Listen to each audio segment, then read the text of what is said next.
আমাদের যুদ্ধ তাদের সাথে, তারা হচ্ছে আমাদের প্রকৃত শত্রু, যে আমাদের শাপলা ফুলটা নষ্ট করছে। সো আমরা তাদেরকে এই পুষ্করিণীতে ট্রান্সফার করে দিলাম। হ্যালো গাইস, আসসালামু আলাইকুম। আজকে আমি আমার একুরিয়ামটি পরিষ্কার করব এবং এতে কিছু নতুন কালারফুল মাছ অ্যাড করব। তো আপনারা অবশ্যই আমার সাথে থাকবেন এবং দেখতে থাকুন পুরো ভিডিও। দীর্ঘদিন ধরে আমরা আমাদের একুরিয়ামটি পরিষ্কার করতেছি না, এই কারণে প্রচুর পরিমাণে অ্যালগি এবং ময়লা জমে আছে নিচে। সো আমরা আমাদের অ্যালগি এবং ময়লাগুলো পরিষ্কার করে নিলাম। আমাদের এই একুরিয়ামে একটি মাছ মরে আছে, আমরা মাছটিকে চেক করব কি মাছ এটা।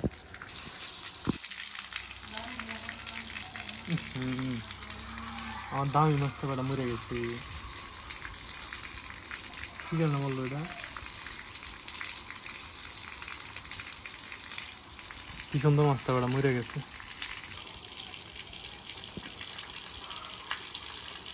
পানি টানের লগে শেষ। শাপলা ফুলটা আমরা আপাতত সরাই রেখে দিই, পরে আবার এটা কাজে লাগবো। এই যে শাপলা ফুলের মেন রিজনটা দেয়, আমরা এটা পরিষ্কার করার মেন রিজন হয়েছে একটা ফুলই ছিল, ফুল শাপলা ফুলের, কিন্তু আমাদের এখানে কিছু তেলাপিয়া মাছ এবং কি কই মাছ আছে যারা এটারে মানে শেষ করে ফেলছে শাপলা ফুলের প্রথম কলিটার। এই কারণে আমরা তাদের সাথে যুদ্ধ শুরু করছি, তাদেরকে এই অ্যাকুরিয়াম থেকে বাহির করতে হবে। আপাতত আমরা এটা এনে রাখলাম। প্রচুর পরিমাণে অ্যালগি, এই যে দেখেন অ্যাকুরিয়ামের নিচে এত পরিমাণে অ্যালগি জমছে যে মানে একবারে ময়লা সহ প্রচুর পরিমাণে অতিরিক্ত। তো আমরা এগুলো পরিষ্কার করতে হবে, এই কারণে সবগুলো মাছ আমরা দইরা পরিষ্কার করে পরে দিতে পারতাম। আর শুধুমাত্র রঙিন এবং কালারফুল মাছগুলো এটার মধ্যে থাকবো, সবগুলো মাছ আমরা চেঞ্জ করে ওইটার মধ্যে ফেলাই দিব। এই মাছটা, হ্যাঁ, কিছুদিন আগে এটার লগের একটা মাছ আছিল, ঠিক আছে নি, এটা হচ্ছে ফিমেল, এটার মেল দেওয়া ছিল। কি করছে, বগে এখান থেকে খাই দিয়েছে, ওটা বগে এখান থেকে মাছটা শিকার করে খাই ফেলছে। এই যে আমাদের মাছগুলো, আর এটা হচ্ছে আমাদের দেশি খইয়া মাছ।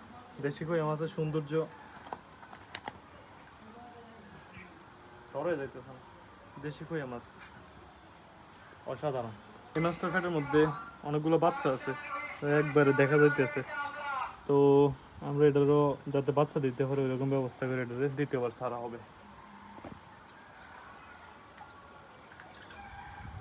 ইনশাল্লাহ। আমরা এগুলোর থেকে আগের মতো আমাদের গত বছর যে পরিমাণ বাচ্চা হয়েছিল, মানে সব পোলা ফাইনে চুরি করে নিয়ে পাখি খাইয়ে সব শেষ করে ফেলছে। তো আমরা এই সুযোগও দ্বিতীয়বার দেবো না ইনশাল্লাহ।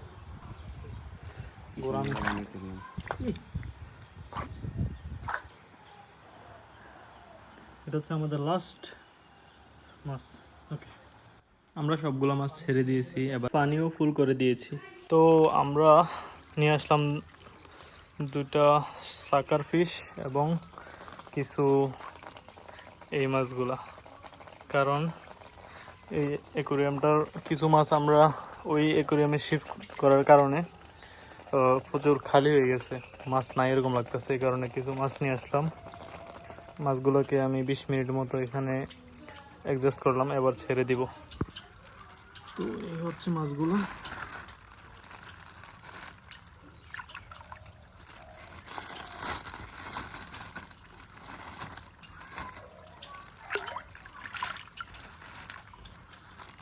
মাছগুলো ছাড়ার পর দেখলাম এখন কিছুটা পরিপূর্ণ। তো আপনাদেরকে আমি আমার ফার্মের আপডেটটিও জানাই দিই।